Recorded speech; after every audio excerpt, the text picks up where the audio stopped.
ওরে 3.5 হাত গর্তে ফেলে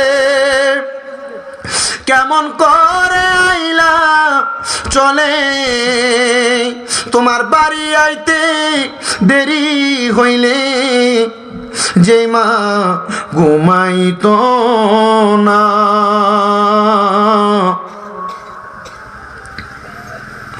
ওই কবর দেশে মায়ের পাশে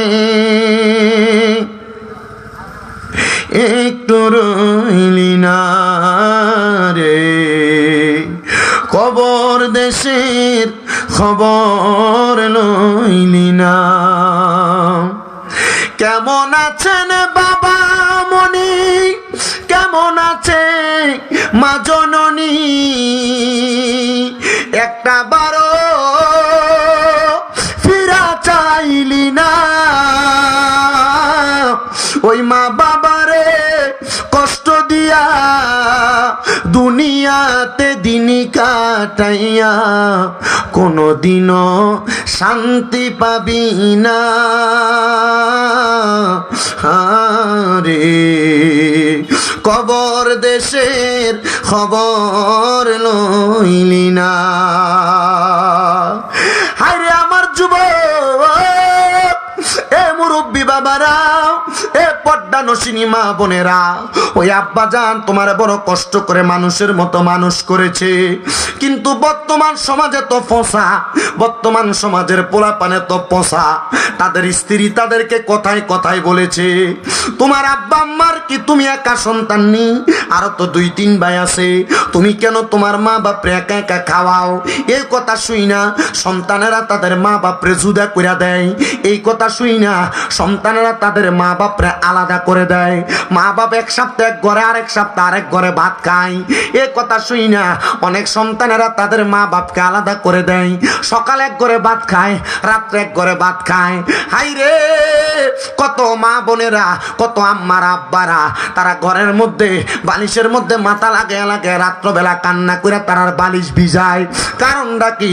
কারণ তারার ফুতে তারার লোক ঘোষা গলায় কথা কয়, তারা সন্তান তারা দাম দিয়া কথা কয় না, তারা সন্তান তারার বাদ দেয় না। সন্তান বুইলা গেছো তোমার আব্বা জানের কষ্টের কথা, তোমার আব্বা জানের জুতাটা সিরা সিরা পায়ের গোড়ালিটা রাস্তার সাথে লাগতো, তোমার আব্বা জান কোনো দামি জুতা পরে নাই, তুমি সন্তানরে নতুন জুতা কিনা পরাইছে। আজকে ওই আব্বা জান অন্ধকার কবরে, এ সন্তান ঈদের দিনে আব্বা জান কোনো নতুন জামা কাপড় পরে নাই, তোমার আব্বা জান অন্ধকার কবরে। আব্বা জান কবরে কেমন আছে তুমি জানো না? হাইরে, তোমার কাছে টাকার অভাব নাই, কিন্তু তোমার আব্বার বড় অভাব। আব্বা জানলে 1000 টাকা দিয়ে একটা দামি লুঙ্গি কিনা পাঞ্জাবি কিনা পরাইতে পারো না। এ সন্তানের দল, তোমার আম্মা জান অন্ধকার কবরে। মনে আসেনি তোমার মা কাপড় রাস্তার মধ্যে 10-20 টাকা বাইন্দা রাখতো, তুমি সন্তান কই টাকাটা মা জননী খুইলা দিয়া দিত, কিন্তু মা নিজের কাপড়টারে সেলাই কইরা কইরা পরতো। হাইরে, আজকে তোমরা সন্তানের কাছে কত টাকা, কিন্তু তোমাদের মা দুঃখিনী দুনিয়াতে নাই। ওই মা দুঃখিনী অন্ধকার কবরে। ওই আম্মা আব্বারে অনেক সন্তানেরা বাদ দেয় না, আম্মা আব্বারে কষ্ট দেয়, আম্মা আব্বারে ধমক দেয়। দে রে আমার মহিষাকালীর যুবক, দে রে আমার মুরব্বী বাবারা, তোরা পাও আমার সামনে দে, আমি আমার জিব্বা লাগাইয়া তোমরার পাও পরিষ্কার করে দিব। তবু আদা করবা, এখান থেকে বাড়িতে যে মা বাবার পায়ে ধরবা, আম্মা আব্বার পাউডার মধ্যে ধরে বলবা, মা ও আব্বা জান, আল্লাহর ওয়াস্তে আমি সন্তানকে মাফ করে দেন। যতক্ষণ পর্যন্ত তোমার মা বাবা তোমার বলছে মাফ করে দিছি, ততক্ষণ পর্যন্ত মা বাবার পাও তুমি ছাইরো না। বলে কেন? কেন? ওই আম্মা আব্বার মনে কষ্ট দিয়া, আম্মা আব্বারে নারাজ কইরা তুমি মক্কা মদিনা হজ করতে গেলে হজ কবুল হবে না, নামাজ পড়লে নামাজ কবুল হবে না। আম্মা আব্বা যদি খুশি হইয়া যায়, আল্লাহর নবীর হাদিসে মুবারাকা, রেদার রব্বি ফি রিদাল ওয়ালিদাইন, আম্মা আব্বার সন্তুষ্টিতে আমার আল্লাহ তাআলা সন্তুষ্ট হইয়া যায়। কেউ যদি ওই মা বাবার মনে কষ্ট দিয়া থাকো, ওয়াদা করে কাম থেকে বাড়িতে যা মা বাবার পায়ে ধরে মাপ চাইবা। আজকে মহিষাকালীর মাহফিলটা কবুল হবে। হবে কিনা আমি এটার গ্যারান্টি দিতে পারবো না। তবে একটা কথা বইলা যাই, মহিষাকালের কোনো দোকানে বইসা কোনো মুরব্বীরে যদি আগামীকালকে বলতে শোনো, হ্যাঁ শামীম রাজার ওয়াজ শুই না, আমার সন্তান আমার পায়ে ধরে মাপ চাইছে, মনে করবা মাহফিল কবুল হয়ে গেছে। অনেক সন্তান চিন্তা করে, হুজুর আমি কেমনে আমার মা বাবার পায়ে ধরে মাপ চাইবো, আমার তো শরম লাগে, আমার তো লজ্জা লাগে, আমি তো দুই ঈদের সময় মা বাবার পা ছুঁয়া সালামও করি না। আমি বলবো রে সন্তান, সালাম করো আর না করো, আম্মা আব্বার কদমে ধরলে তোমার দাম কমবে না, আম্মা আব্বার কদমে ধরলে তোমার সম্মান কমবে না, আম্মা আব্বার কদমে ধরলে আল্লাহ তাআলা তোমার সম্মান ইজ্জত বাড়ায় দিবে। কিন্তু সন্তানের দল, তুমি তো তোমার মা বাবার কদমে ধরতে চাও না, তোমার শিরিক বেদাতের ফতুয়া দিয়া দূরে রাইখা দেয়। মনে রাখবা, আম্মা আব্বার কদমে শুধু ধরা না, মাঝে মাঝে সুযোগ পেলে মা বাবার পায়ের মধ্যে চুমা দিবা।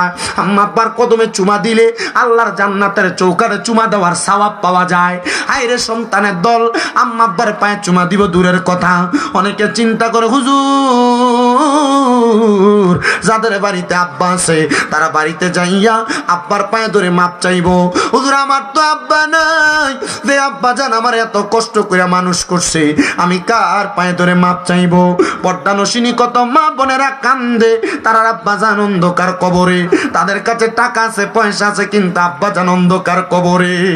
কে বাবা তুমি কেমন আছো ছোট মাটির ঘরে, তোমার কথা হৃদয় মাঝে পড়ছে বারে বারে, ভালোবাসি তোমায় বাবা বুকটা যে যাইছি রে, তোমার কথা হৃদয় মাঝে পড়ছে বারে বারে। বাবা গো ও বাবা, বাবা গো ও বাবা। আল্লাহ কোন সন্তান জানি তাদের আব্বারে হারায়া আজকের মাহফিলের মধ্যে কান্দে, আল্লাহ তাদের আব্বার কবর জান্নাতের বাগান বানাও। সন্তানের দল, অনেক সন্তান চিন্তা করে হুজুর যাদের বাড়িতে মা আছে তারা বাড়িতে যাইয়া মার পায়ে ধরে মাপ চাইবো, আমার তো মা নাই, আমি কার পায়ে ধরে মাপ চাইবো? আমি বলবো সন্তানের দলেরা, আম্মা জান যদি কবরে থাকে, আব্বা জান যদি কবরে থাকে, আজকের মাহফিলের যিনি সম্মানিত সভাপতি আপনাদের পাড্ডা দারুর রহমত সিদ্দিকিয়া দরবার শরীফের গদিনিশীন পীর সাহেব হুজুর কেবলা হযরত মাওলানা মুহাম্মদ শফিকুল ইসলাম সিদ্দিকী হুজুর কেবলার সাথে আখিরি মুনাজাত কইরা আল্লাহর কাছে চোখের মনি কোটার মধ্যে পানি ফালায়া ফালায়া কান্না করবেন। মনে রাখবেন, আপনার পানির ফোঁটাটা মাটিতে পড়ার আগে আমার আল্লাহ তাআলা আপনার মা বাবার জীবনের গুনাহ মাফ করে দিবে। যেহেতু আল্লাহর একজন ওলি, ওলিদের উসিলায় আল্লাহ তাআলা দোয়া কবুল করে। এবার আপনারা বলেন, আল্লাহ তাআলার কাছে আমরা ওলিদের উসিলায় দোয়া করলে আম্মা আব্বার কবরের আযাব, আমাদের কামাই রুজির মধ্যে আল্লাহ তাআলা সকল কাজের মধ্যে বরকত দিতে পারে কি পারে না?